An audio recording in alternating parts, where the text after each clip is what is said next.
have a pleasure today to be joined by Vicki Williams. She is the CEO of ASHA, that's the American Speech Language Hearing Association. And I'm going to pass the mic over to her. I'm going to just let her introduce herself to our audience and tell us about how she found ASHA. ASHA found me. um, I am, as you said, Vicki Williams. I am a speech language pathologist by training, and ASHA is the professional home for speech language pathologists, for audiologists, and for speech language hearing scientists, as well as speech language hearing and or speech language and hearing assistants. We are the professional and credentialing body for what's commonly known as speech therapists and audiologists. We're the individuals who help individuals with communication related issues along with swallowing and balance disorders. Because of the training that we've had with anatomy and physiology related to the ear and the swallowing mechanism, we do connect with, like I said, both swallowing and balance, along with speech, language, and hearing.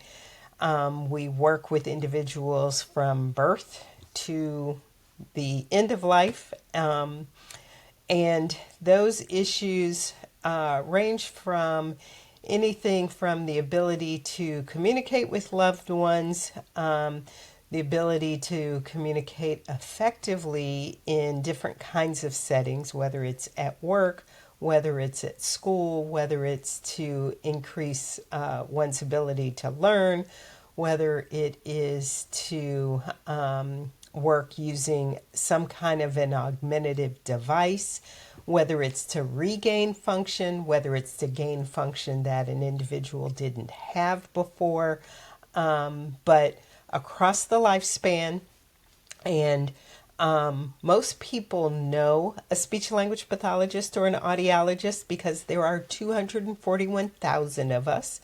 Um, so there's 241,000 constituents affiliated with ASHA. So that includes speech language hearing scientists, speech language pathologists, audiologists, our students in training, and our assistants who are certified with us. But because there are so many of us, people know who we are. They don't necessarily know what we do until they need us. About half of our members work in school systems, so they are the speech language pathologist or the speech therapist that a child might work with in a school.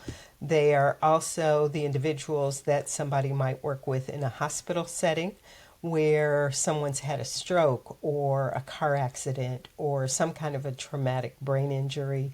They'll end up working with a speech language pathologist there. Sometimes in a nursing home where someone's gone on to a skilled nursing facility of some type. Sometimes in home health care. In audiology on the hearing healthcare side, these are individuals who are helping to diagnose more than anything else, individuals who have issues with their hearing and are trying to figure out what's going on and how to augment their hearing so that they can experience whatever it is that they need to in different settings. And again, to do that with whatever devices or systems will work more effectively for them. So that's the gist of who ASHA is. In terms of who I am, like I said, I am one of those speech language pathologists. I started my career at the Cleveland Hearing and Speech Center as a speech language pathologist and worked in what was called outside center services. So we went to Head Starts, daycare centers all over Cleveland, Ohio, to do screenings of 3 to 5-year-olds pretty much. And one of the things that I noticed when I first started working was that the kids that I screened were passing the screenings. the kids that my colleagues were screening were failing the screenings. And I told my supervisor, I think we have a problem because I don't think there's anything wrong with these kids. And the tests, the assessment tools that we were using weren't built for those kids. These kids were using what was then called African American English, and the screening tools were not made for kids who were using that dialect of the English language. And as a result, if you scored the test the way it was supposed to be scored, then the kids would fail. I didn't score the test the way the test was supposed to be scored because I knew how these kids spoke. So when I talked to the kids, and again, we got a language sample, you analyze the sample, the kids were fine. I asked my colleagues, I said, did you talk to the teachers? The teachers talk just like the kids. The kids are fine. They're communicating, they're getting their needs met. There is absolutely nothing wrong with these kids. But what was happening was these kids were failing the screenings. They had this long list of kids that had failed the screenings. They needed to come in for evaluations. These kids never came in for evaluations because they were all over the city, and the center where we worked was where you had to come for the evaluations. They had no transportation to get there. There was no system built for that. The Cleveland Hearing Speech Center has greatly improved that now. The center, they have a center in the city now, so that's changed significantly. But again, this was many years ago. My supervisor knew there was something wrong with our system. So she had run into the woman who was then the director of the Office of Minority Concerns at ASHA, Lorraine Cole. And Lorraine was working on some postdoctoral research with African American English. So she and Lorraine bartered, and Lorraine was going to do some in-service training for our staff at the Cleveland Hearing Speech Center in exchange for using some of our staff to further develop this protocol that Lorraine was doing research on. So they bartered and did this exchange, and I got voluntold to participate in the research, which was one of the best things that could have ever happened to me. Lorraine was an amazing mentor for me. She got to see me interact with my colleagues, and I jokingly said to her before she left, I said, yeah, if you ever need an assistant at ASHA, let me know. I was 2 years out of school. What did I know? But in those 2 years, that was all I did. I worked with those kids. I worked with that population, and I helped my colleagues learn how to work more effectively with that population. Well, unbeknownst to me, Lorraine had a grant that she had written to the Department of Education with ASHA to train speech-language pathologists and audiologists to work with minority and bilingual kids. Lorraine got the grant funded, and she needed someone to come and direct the grant. She asked me to consider applying for the director of the grant, and I was like, me come and work at ASHA? At that point in my life, ASHA was this certifying ethereal body. ASHA wasn't a real place. It wasn't a real thing. It was an association wasn't real. It was just ASHA. It was this thing that certifies you that wasn't a brick and mortar building with people who did work. And so my mother actually said to me, what's the worst that can happen? So I applied for the job and ended up going to work at ASHA and directing that grant, and trained speech-language pathologists and audiologists for the next several years. And it was an amazing experience being mentored by Dr. Cole, who just poured into me, and taught me some amazing lessons, not just about our professions and about associations, but about leadership as well. So it was a great experience. I did outgrow the position and decided that I wanted to do something different because that was all I had done my entire career. So after about 8.5, 9 years, I left ASHA and left the profession. I went to work at Fannie Mae as a corporate trainer. I liked the training part of what I had done and decided that I could convince the powers that be at Fannie Mae that I could be a corporate trainer. So I did training on conflict management, interpersonal communication skills, those kinds of things. Training and development was an up and coming profession, and basically they told you everything that you needed to do. Put this on a flip chart, say these things, do these exercises.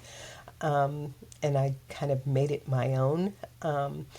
But while I was at Fannie Mae, they launched their diversity training program, and they were their diversity initiative. And Fannie Mae was one of those corporations that back then was fat and happy, and spent a lot of money on diversity training, and I basically was the only one in training and development with any kind of related experience. So I took the lead on, or was given the lead on, all of our diversity training, and then essentially worked directly under the president for the Office of Diversity, and the Office of Diversity became my primary client.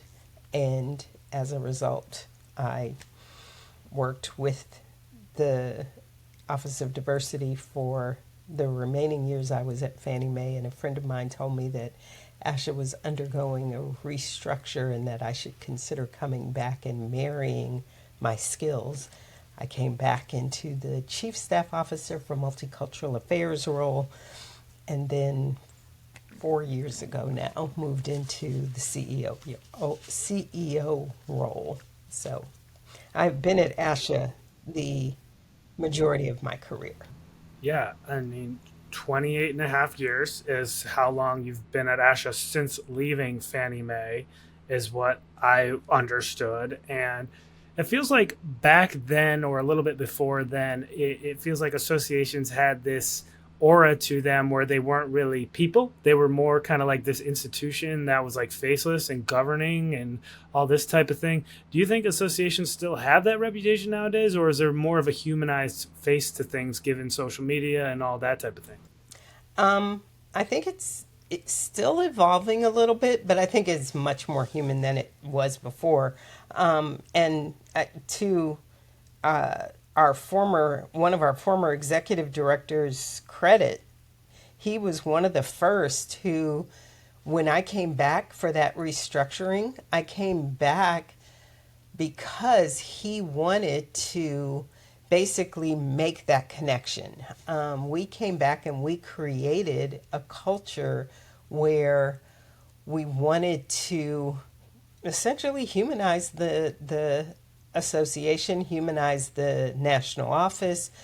We created this crazy team and cluster structure that we have still to this day in the national office, and did that as a function of the work that I think was moving in the association industry, and I think he was one of the pioneers of that. Yeah, and getting into your profession back in your days in Cleveland, it feels like, and I don't want to put words in your mouth, but what I'm surmising is that your goal was basically to remove barriers to communication. Is that kind of the true north that you had, and you just looked at joining ASHA as an extension of that work? Or tell me a little bit if I'm off there. It wasn't intentional. It was, I think that was kind of the end goal when I look back, but it wasn't like I set out to do that from the beginning. It just sort of evolved, and it was kind of like, okay, and that makes sense to me. That is the way that I want to go. Let me just kind of keep going with that and see if I can make that work. That makes sense. And what kind of differences did you notice when you joined an institution like ASHA, in making a difference versus when you were a practitioner, back in your days in Cleveland? What were the main differences there? I think it was scale more than anything else.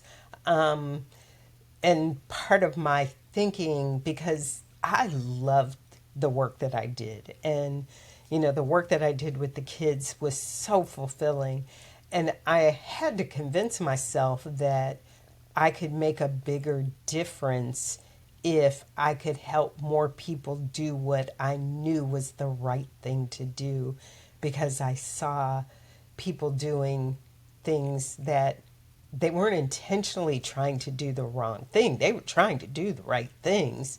They just didn't know how.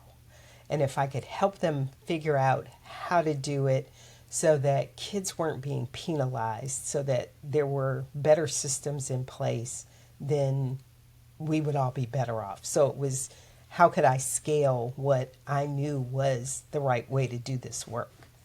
Yeah, that makes a lot of sense. And I want to keep going back to that perception you had of the association as being almost like this non-human entity. I mean, the only thing that I could think of back then that might have personalized it a bit more was if they were holding annual meetings, that type of thing, and you were able to go to an annual conference. Now, that's not saying everybody can afford to go do that or make their time for it.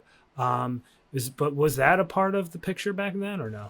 It was. But it's funny. It was so much more to me. It was a lot more cliquish. You had to have already found your people by the time you got to an annual meeting. The meeting didn't help you find your people. When I came back to ASHA, one of the units that I was responsible for in this crazy concoction of a national office structure that we came up with was our convention and meetings unit. And again, I don't know that it was intentional at the time, but this sense that the meeting needed to be an easier, there needed to be some easier way for people to come to the meeting who didn't already know who their people were. They needed to find their people once they got there. And I don't know if it was my own personal experience or my assumptions that I wasn't the only one who had had those experiences that drove me to think that we've got to build some things in that help people to do that. And we had done things because we had been successful in terms of financially successful, in terms of the numbers of people who were coming, because again, a lot of them were academics. They knew who their people were. But the clinicians they weren't coming, they weren't finding their people, especially our school-based clinicians. So how were we helping them find their people? And part of the answer was they didn't, but we had a separate conference for them to find their people. And I was not convinced that that was the best way, but we were over time trying to figure that out. Totally understandable. And, as we were talking about 28 and a half years, you've been there consistently. What's changed for the better? Is it still cliquish? Have you helped break some of that down and made it more of a personalized feel for all those constituents you talked about, 241,000? It's funny that you caught on to that, because when I became CEO, one of the things that I set forth was to try to humanize the association and to really help people understand that it is not just this ethereal cloud, it's not just brick and mortar. There are people.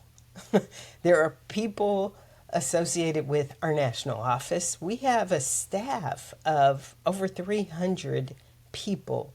And the 300 people that work at ASHA are people who have found the mission of the association as a driver for their life's work. And it's interesting because to a person, when you find the people, and there are a lot of people like me who left and came back. I am the chairman of the Boomerang Club at ASHA. But when you ask anybody at ASHA why they work at ASHA, and so many of us have worked there for a really long time, and it's not that we've gotten stale. We keep trying to do more and we keep trying to do better. It's because of what our members do. I recently was just trying to check in on our staff. There's so much going on in the world around us. And I asked two questions of the staff, and I said, what are you most afraid of that's, work related? And if you could only do one thing, what would that one thing be? Well, the one thing that they were most afraid of was that our members wouldn't be able to do the work that they do. And that to me is so telling of who works for our association. They're worried about their jobs, they're worried about the economy, those kinds of things. But the thing they're most concerned about is the members and the members' ability to deliver services to people who need them, because that's why they're there. So these are people who are working day and night, working really, really hard to try to assure that our members have the programs, products, resources, tools that they need to deliver the services that individuals need to communicate effectively. So they believe entirely in the mission. So when I came into the CEO role, part of my goal was to help people understand that we're working for you. There are people here who really believe in you. The other part of it was to help push out this notion to the public, to help the public understand what it is that we really do. Again, they know their neighbor is a speech pathologist, or the person across the pew at church is an audiologist, or they saw somebody at the grocery store. Just within the last couple of months, I've seen someone at the grocery store, at the mall, at church. I mean, I've seen these folks who are members of the association just in my own community.